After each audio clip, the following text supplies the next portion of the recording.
Cookery சேனலை பார்த்து யார் வேணாலும் சமையல் பண்ணலாம். ஆனா சுவையான சமையல் பண்றது எப்படி? நான் இதயம் நல்லெண்ணெயில சமையல் பண்றேன். ஆஹா ஓஹோன்னு பாராட்டுறாங்க. நீங்களும் இதயம் நல்லெண்ணெயில சமையல் பண்ணுங்க, பாராட்ட வாங்குங்க. தினம் தோறும் வாங்குவே இதயம் இதயம். இவ்வளோ பெரிய அரங்கம் நான் எங்கே போய் கொண்டாடுறது கிடையாது. ஆக பரந்த மனம் கொண்டவர்கள் இங்கேன்னா பரந்த மனம், நான் இருக்கிறது போது நல்லவன் நல்லாமல் இருக்கணும் அப்படின்னு எண்ணம் கொண்டவர்கள் அன்றைக்கு இருந்த காரணத்தினால் இன்றைக்கு 10 லட்சம் மாணவர்கள் இந்தியாவில் படித்துக் கொண்டிருக்கிறார்கள். எத்தனை கோடி ரூபாயும் எத்தனை லட்சம் கோடிகள் இன்றைக்கு அந்த வகையாக இன்றைக்கு பணம் புரண்டு கொண்டிருக்கும். இதெல்லாம் முன்னோக்கி பார்க்கிற சிந்தனை இருக்கிறது.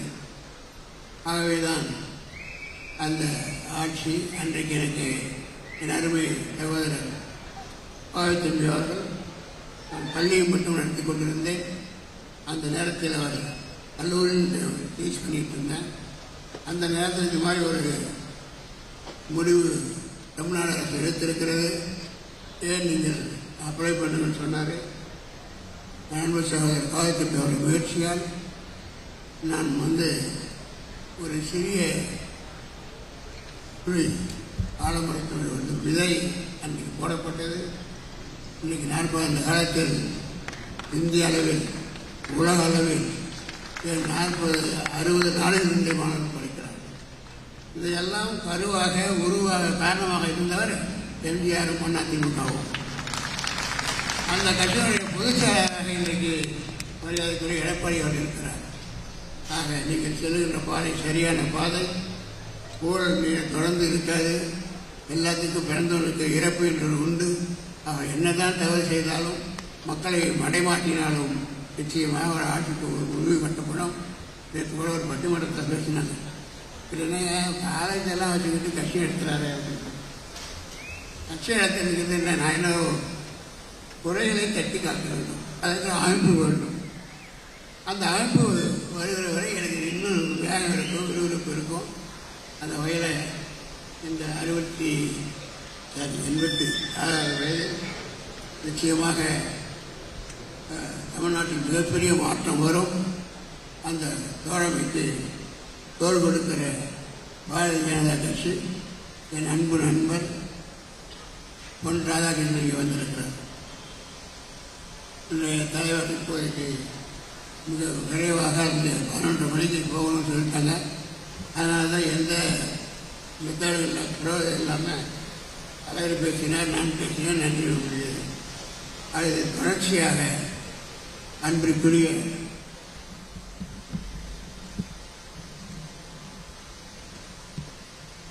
பொன் ராதாகிருஷ்ணன் அவர்கள் இதை தொடர்ந்து நடத்துவார்கள். அது மட்டுமல்ல நண்பரே, ஏதோ ஒரு நாள் அது தமிழ் கலைவாணர் நினைக்கிறேன் காமராஜர் சொன்னாங்க, இது போல பிறந்த நான் கொண்டாடி கொண்டிருக்கிறது. இந்த கட்சி அழைக்கப்படவில்லை, எனக்கு ஞாபகம் வரல. அந்த வழியாக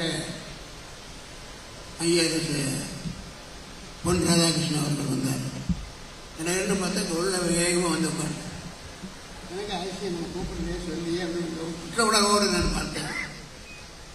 அதற்கு பிறகுதான் என்னை கவர்ந்தார். எளிமையால் நட்பால் என்னை கவர்ந்தார். நீங்கள் எல்லாம் கூட இந்த மாதிரி எங்களுக்கு கவர்மெண்ட் பண்ணுவீங்க. அன்று கொண்டு அழைக்கப்பட்ட பிறகு அது ஒரு நாட்டில் ஒரு நல்லவர் ஆளுகிற இந்த நேரத்தில் அந்த கட்சியை சேர்ந்து நம்மளை வரவேற்கிறார் என்ற பொழுது அன்றைக்கே எனக்கு ஒரு அட்மிரேஷன் இருந்தது மோடி மேலே. ஆகவே உடனே அங்கே தோழமை கொண்டோம் என்றும் தொடர்கிறது. அந்த வகையில் இந்த 86வது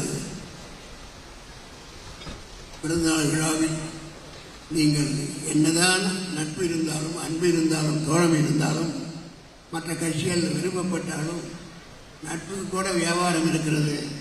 அதுதான் இந்திய ஜனநாயக கட்சியை சேர்ந்த தொண்டர்கள், தலைவர்கள் நாம் கால் வலுவாக இருந்தால்தான் தோல் கொடுப்பவர்களும் ஓரளவுக்கு தான் இருப்பாங்க. ஆக இந்த வாய்ப்பை நீங்கள் பயன்படுத்தி கொண்டு, ஏற்கனவே எனக்கு தெரியும் எல்லா ஊர்களிலையும் இன்றைக்கு தலைவர்கள், மாவட்ட தலைவர்கள், ஒன்றிய தலைவர்கள், கிளை தலைவர்கள் போயிட்டீங்க. இந்த லிஸ்ட் போக வேண்டிய தூரம் இன்னும் குறைஞ்சுதான். அதுதான் உங்களுக்கு நம்ம கிளை தலைவர் அடுத்தது அங்கே எல்லோரும் அதிகம் கவனம் செலுத்துகிற அந்த பூத் கமிட்டி வரைக்கும் போக விரைவிலே அதெல்லாம் அமையுங்கள், கட்சியை காப்பாற்றுங்கள், வலுப்படுத்துங்கள். அதை விட உங்களுக்கு அடையாளம் வேண்டுமானால் திரும்ப திரும்ப இது போல கூட்டங்கள் நடப்பதால் அது கலந்து கொள்வதாக ஆகப்போவது ஒன்றுமில்லை. நீங்கள் மற்ற கட்சியாளர்களும் மக்களை மதிப்பது என்று ஒன்று, அதற்கு அடுத்ததாக மற்ற தோழமை கட்சிகளும் வரவேற்க வேண்டுமானால், உங்களை விரும்ப வேண்டுமானால், உங்களுடைய சொந்த காலில் நீங்கள் நிற்கிறீர்கள், நன்றாகவே நிற்கிறீர்கள், ஓடக்கூடிய சக்தி பெற்றவர்களாக இந்திய ஜனநாயக கட்சி இருக்கிறது என்பதை மற்ற தோழமை கட்சிகளுக்கு சொல்லி அதை தானே விளக்கப்படுகிற வகையில் நீங்கள் உழைக்க வேண்டும். அது மட்டுமல்ல, இன்னும் தொடர்ச்சியான மற்ற பகுதிகள் இருக்கிறது இந்த விழாவில். ஆகவே தயவுசெய்து காத்திருந்து கூட்டத்தை முழுமையாக முடித்து, என்றும் உங்களுக்குள்ள மரியாதை என் கையில் இல்லை, உங்கள் கையில் உங்கள் உழைப்பு, உங்கள் வளர்ச்சி எல்லாம் இருக்கிறது கூறி தொடர்ச்சியாக உழையுங்கள். தமிழ்நாடு நம்மளை சரியான நேரத்தில் அங்கீகரிக்கும். அதுவரை நாம் உழைத்துக் கொண்டு இருப்போம். நல்ல தோழமைகளை தொடர்வோம் என்று கூறி இங்கு வந்திருந்த அத்தனை பேருக்கும் என் அன்பான நன்றியையும் அவங்க வாழ்த்த முடியாது. அதனால் என்னுடைய வாழ்த்துக்களை பிளஸிங்ஸ் வாழ்த்தி நான் சொன்னது போல எல்லாம் நடந்துவிட்டால் அதுதான் எடப்பாடி அவர்கள் அடுத்த தேர்தல் முடிந்து முதலமைச்சர் ஆக்கிவிட்டால் எனக்கு டபுள்லி ஹாப்பி. ஆகவே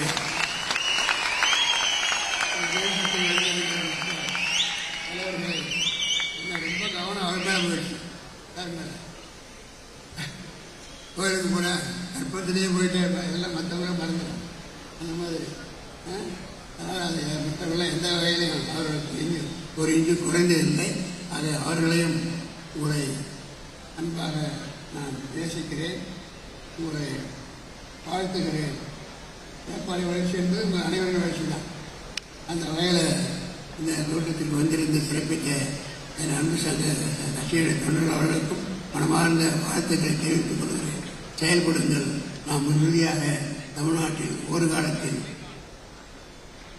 நான் இருக்க மாட்டேன், ஆனால் உங்களுக்கு சரியான தலைவரை கொடுத்திருக்கிறேன் என்பதை என்னால் கண்டுகொள்ள முடிகிறது. யாரும் நிரந்தரம் இல்லை, ஆனால் சரியான தொடர்ச்சியை கொடுப்பவன் தான் நல்ல தலைவர். அன்னைக்கு எம்ஜிஆர் இந்த காலத்தில் இந்த மாதிரி தலைவர்கள் கொடுத்ததுனால தான் நல்லா இருக்கு, போட்டின்னு நிற்கிறாங்க. அந்த மாதிரி சரியான தலைவனை உங்களுக்கு கொடுத்திருக்கிறேன். இந்த கட்சியில் ஏதோ கட்சி வந்துட்டு எல்லாம் அரசியல் அப்படி இல்லை. நாங்கள் உள்ளபடியே பெயராகட்டும் புகழாகட்டும் மக்கள் அறியப்படக்கூடியதாக இருக்கட்டும் அந்த உணர்வுகளால் இந்திய அளவில் அறியப்படுகிறேன். அது எங்களுக்கு மகிழ்ச்சியாக இருக்கிறது. ஆகவே நல்லவர்களோடு ஒத்துழைக்கணும், நல்லவர்களோடு இருக்க வேண்டும். அது நாட்டுக்கு நல்லது, மக்களுக்கு நல்லது கூறி இந்த நிகழ்ச்சி பங்கேற்ற அனைவருக்கும் மனமார்ந்த வாழ்த்துக்களையும் நன்றியும் தெரிவித்துக் கொள்கிறேன். நன்றி, வணக்கம்.